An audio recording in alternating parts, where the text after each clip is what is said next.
Music is the generative device used by Iluvatar and the Valar to create the universe of Tolkien's Legendarium. Harmony, consonance, dissonance, and thematic development are the elements of this divine music. As a composer, this idea is profoundly inspiring. For Tolkien, divine inspiration, thought, and music are a single act of Iluvatar's will. Musical creativity, for me, is a combination of imagination, improvisation, and inspiration. Over the course of my career, art and literature have inspired dozens of compositions. This paper traces the inspiration behind my composition, The First Age of Middle-earth, a symphony for concert band. The four movements of this work express in sound certain thematic elements that are woven throughout Tolkien's epic narrative. An analysis of each movement demonstrates how the musical material is connected to specific themes found in his narrative. This analysis is accompanied by recorded and written musical examples. The analysis and discussion of this work shows that the musical representation of Tolkien's epic narrative is fluid because it exists on a spectrum from literal representation to intellectual abstraction in the context of the idioms of Western art music. The four movements of my work are titled The Shadow Lengthens, The Fall of Nargothrond, Upon Hearing the Nightingale, and The Morning Tide of Numenor. Throughout Tolkien's universe, the evil wrought by Morgoth and Sauron casts a dark, ever-lengthening shadow over the hearts and minds of men. In battling this evil, elves, dwarves, and men suffered tremendously in loss of life, lands, and possessions. Tolkien's Legendarium, though replete with epic wars between good and evil, also contains stories of hope, love, and faithfulness. The story of Beren and Luthien is the greatest of all these stories, and it is mirrored in the tale of Aragorn and Arwen. I believe hope and faithfulness are also central to the foundation of Numenor and the restoration of the reunited kingdom. The faithfulness of the Edain toward the Valar and the Elves was rewarded in the gift of Numenor. The faithful of Numenor established the realms in exile, and these lands are restored in the reunited kingdom under King Elessar and Lady Undomiel. The musical material of the four movements is inspired by the themes described above. The Shadow Lengthens conveys a sense of anxiousness, darkness, and fear. The Fall of Nargothrond expresses the sadness of bitter memories of violence and death. And upon hearing the nightingale, music of suffering is dispelled by the sound of beauty and love. Finally, in the Morning Tide of Numenor, one hears music of creation and the nobility of King Elros and the first Numenorians.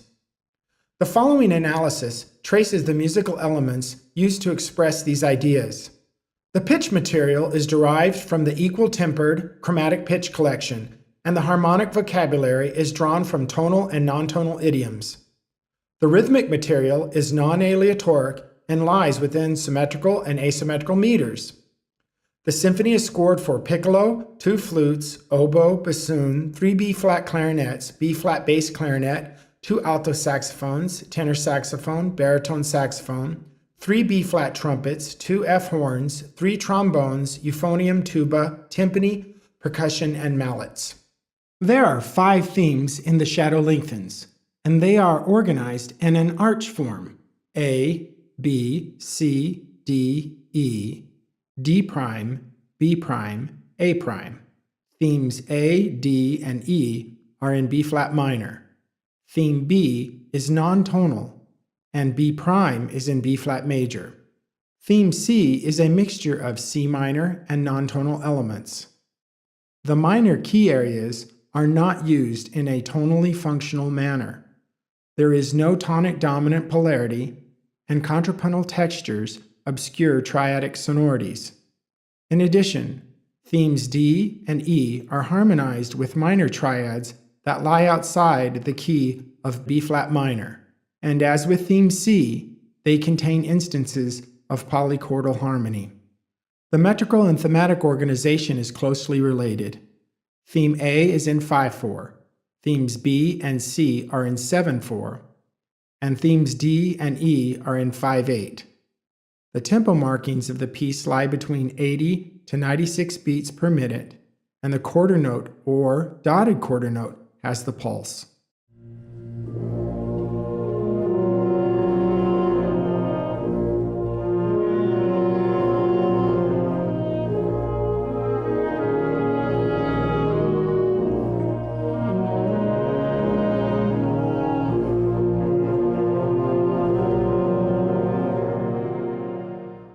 Theme A is a composite of 4 voices. The soprano voice is made of a single motive that is repeated at different pitch levels. The descending, stepwise motion has a sighing quality, which is built into the motive of the alto voice. The tenor and alto voices are developed through pitch inversion and rhythmic augmentation.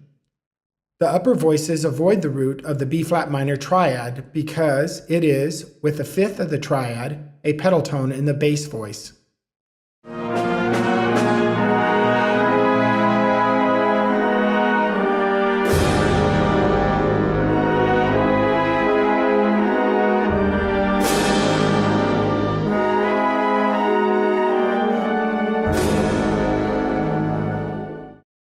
Theme B consists of a soprano voice harmonized in parallel motion above a pedal tone in the bass voice. Observe that the harmony of the soprano voice is foreign to the key of B-flat minor, and the triad roots at the ends of the phrase segments are at variance with the pedal tone in the bass voice. A sense of anxiousness is now added to the sighing quality of theme A through rhythmic diminution and intervallic development.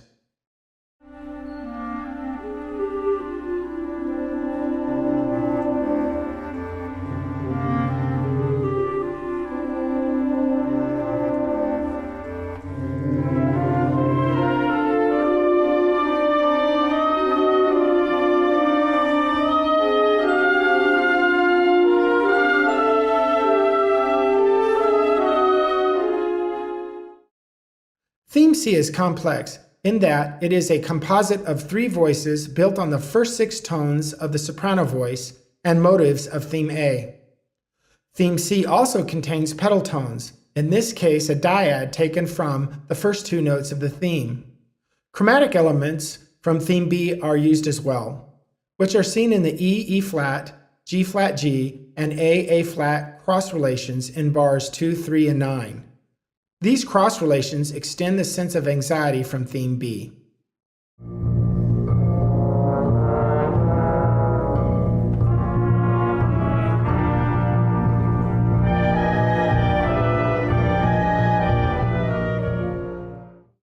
When heard in context, theme D has the aural effect of a bridge theme. This is because it is brief and contains a portion of theme B. In addition, its opening 2 bars are developed in the continuing passage through a steadily rising line in pitch level, scoring, and dynamic markings. Theme D, thus, builds in tension and segues to the arrival of theme E.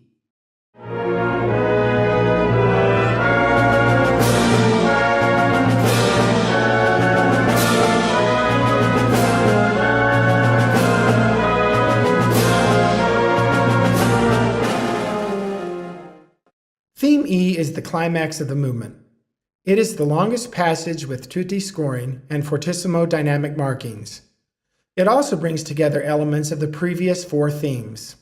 The soprano melody contains the perfect fifth of the pedal interval of theme A, the parallel harmonization of theme B, fragments of theme C as an inner voice, and the rising and falling stepwise motion of theme D. Of course, the sense of anxiousness, darkness, and fear reach its zenith in this passage. The music following this theme remains intense and does not subside until the end of theme B prime. The movement closes with a quiet, lightly scored statement of theme A prime. The form of the Fall of Nargothrond is a theme in variations with a coda. Some of the variations are not traditional in the sense that they do not maintain the formal structure of the theme. Instead, these variations focus on a specific aspect of the theme before moving on to the next variation. The overall outline approximates a slow, fast, slow arrangement. The theme and variations 1 and 2 are slow. Variations 3 to 11 are fast. and variations 12 to 15 and the coda are slow.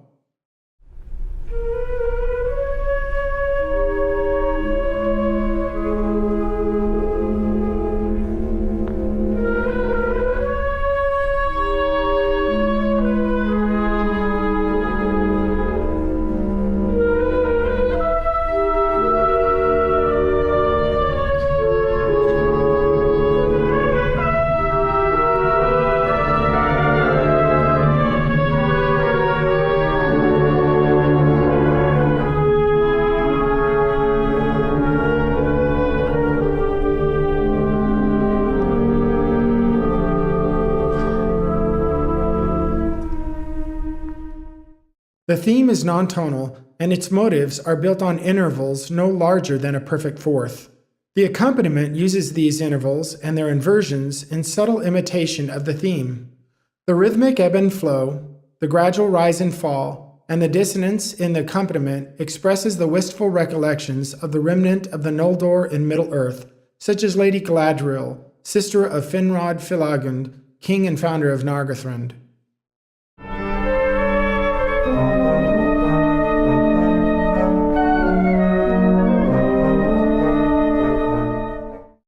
Tension gradually intensifies from variations 1 through 4 by means of an increase in volume, tempo, and rhythmic activity.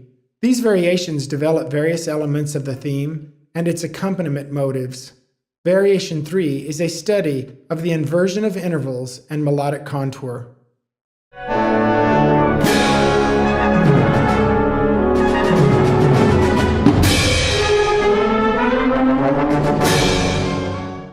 Variation 5 is the first recollection of fighting. The shape of the line is derived from the opening accompaniment motive, but the rhythm, dynamic marking, and articulation literally represent the sweeping and thrusting motions of soldiers in combat. Variation 6 is a transition that rapidly eases the tension of Variation 5. But in Variations 7 through 10, the tension intensifies toward Variation 11, the second fighting episode.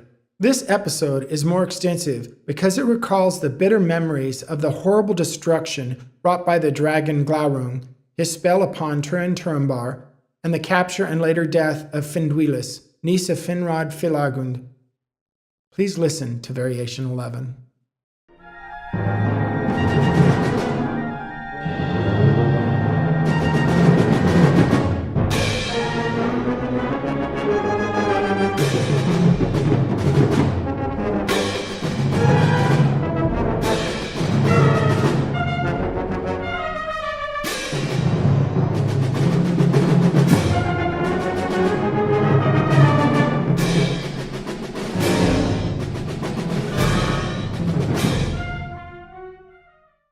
Variations 12 through 14 gradually move away from the agonizing emotion of Variation 11.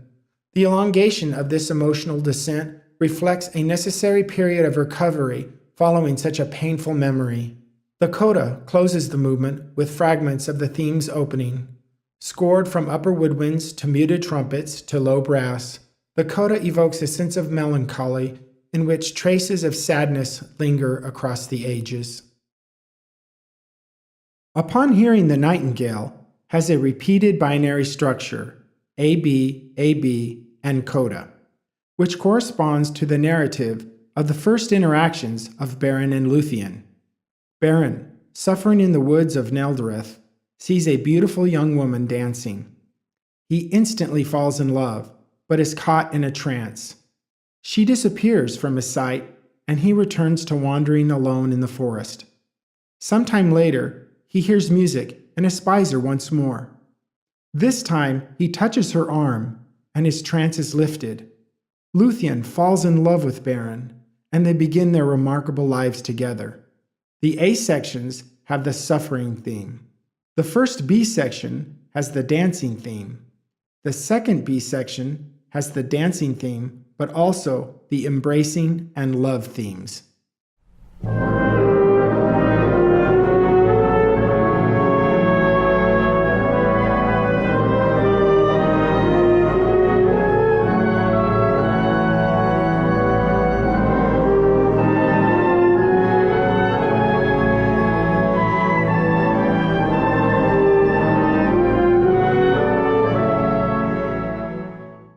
The suffering theme is a composite theme because it contains a primary and secondary component.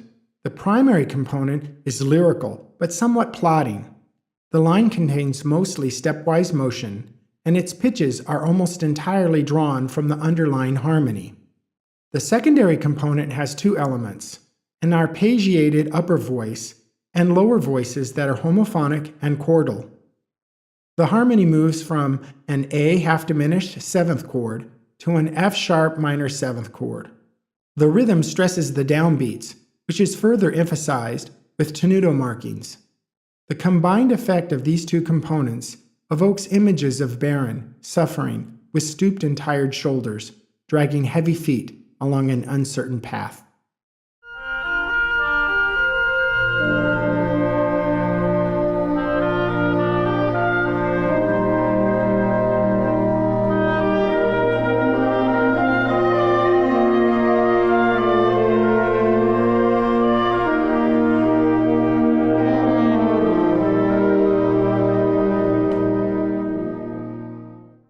Beren is transformed the moment he first sees Luthien. Her music, the dancing theme, is gentle, quiet, and graceful. In B-flat major, the melody dances upward through a series of perfect fourth skips. The major triads that harmonize this melody reflect both his renewed spirit and her pure heart. Unfortunately, he is also cast into a trance and can only call out to her in his mind. All too soon, she vanishes from his sight, and he returns to the harsh and lonely path. On a day unexpected, Beren is surprised by the sound of music, which he follows to its source. There he sees Luthien, but is now able to touch her, which allows him to speak to her for the first time.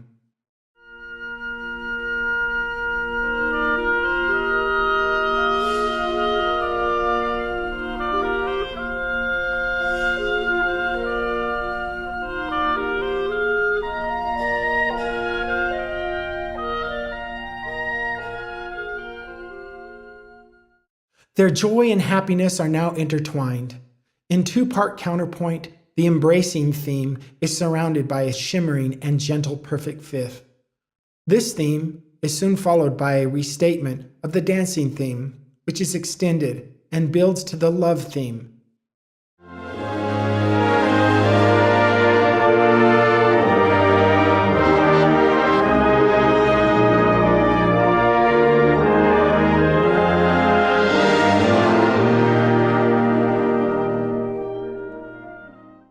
Strong, steady, and certain in its purpose, this brief theme is a summation of their love. The downbeats are stressed with firmness. The major triads and major minor seventh chords are bright and sonorous, and the melody soars freely above the chorale-like texture. Following this moment, the music subsides and transitions to the coda. The coda recalls elements of the suffering theme, but they are transformed through lighter scoring and major harmonies. Delicate fragments of the dancing theme are heard as the movement concludes. These transformations represent the transformative love that Beren and Luthien now share. Numenor was the Valar's gift to the Edain for their valor in the War of Wrath.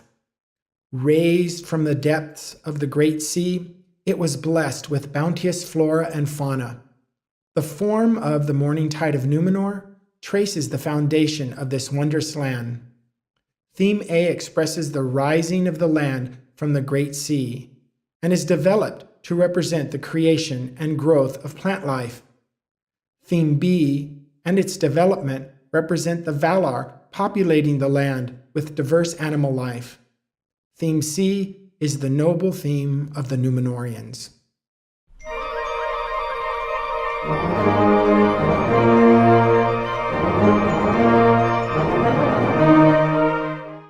Theme A is built on an A-flat major pentatonic scale. Its rhythmic energy comes from two 16th notes on upbeats that rush to a longer note on the beat. The background is based on a tetrachord, B-flat, C, D, and E-flat. This scale segment shimmers with light because of the fingered tremolos in the woodwinds and the medium-high tessitura. The upward motives express the work of the Valar in raising an island from the depths of the Great Sea.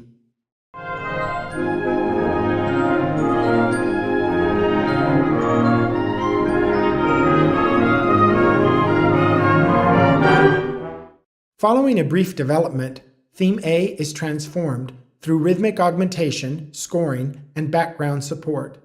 This transformation represents the plant life as it springs forth from the earth. In subsequent statements, new lines are woven around it in a contrapuntal texture, evoking images of growth and diversity. This example shows the final statement of Theme A.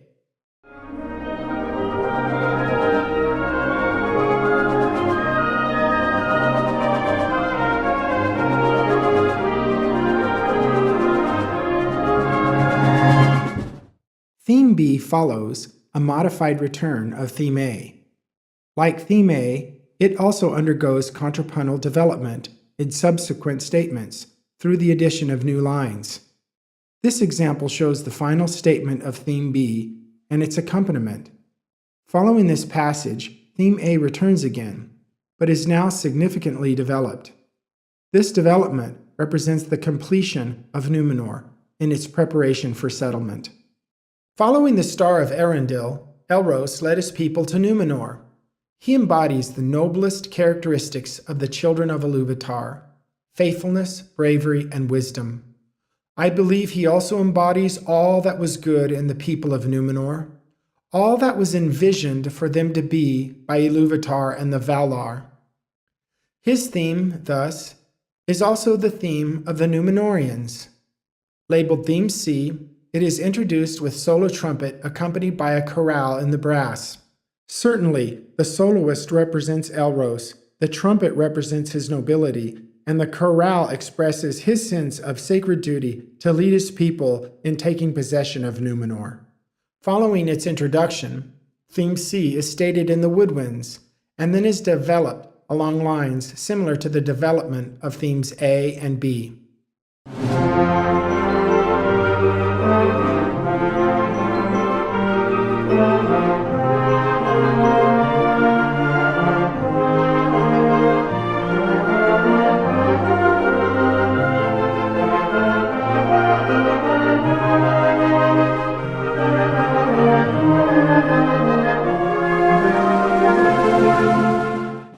This example shows the final statement of Theme C. It is heard in the horns, trombones, and euphonium. This theme is now joined by the hearty voices of the Númenóreans. In the mode of F Mixolydian, the stately melody rises confidently toward the end of the phrase. It is accompanied by a steadily rising bass line and two different contrapuntal lines in the upper woodwinds. This moment represents the ideal Númenor, the ideal that burned in the hearts of her people across the ages, through exile, wars, and finally in the restoration of the reunited kingdom. This statement is followed by several passages that see the return of portions of themes A and B.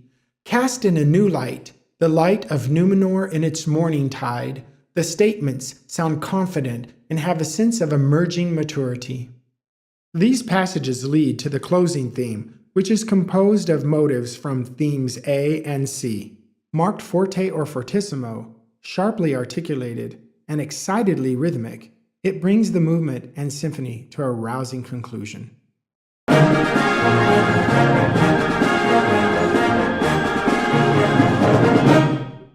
This analysis has demonstrated that the stories of the First Age of Middle-earth are the animating force of this symphony.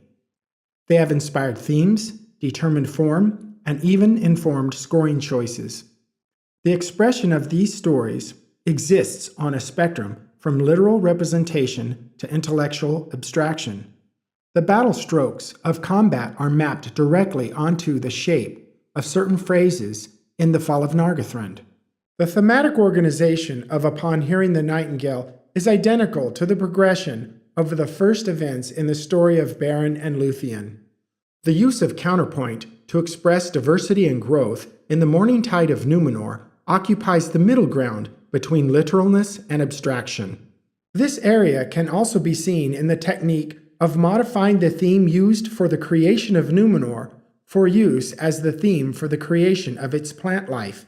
In The Shadow Lengthens, highly abstract musical representation is heard in the expression of anxiety through non-tonal pitch material and a spreading evil through rhythmic diminution and minor chords that have been obscured by the use of chromatic counterpoint. The music of the Ainur must still resonate from the realm of fantasy to our world today. Certainly, this symphony owes its existence to their imaginary music. I believe that music lives in both fantasy and reality because real sounds exist in real time, but they transcend time and space by moving the heart and stirring the imagination. For as long as there are musicians who read Tolkien's works, the music of the Ainur will be heard.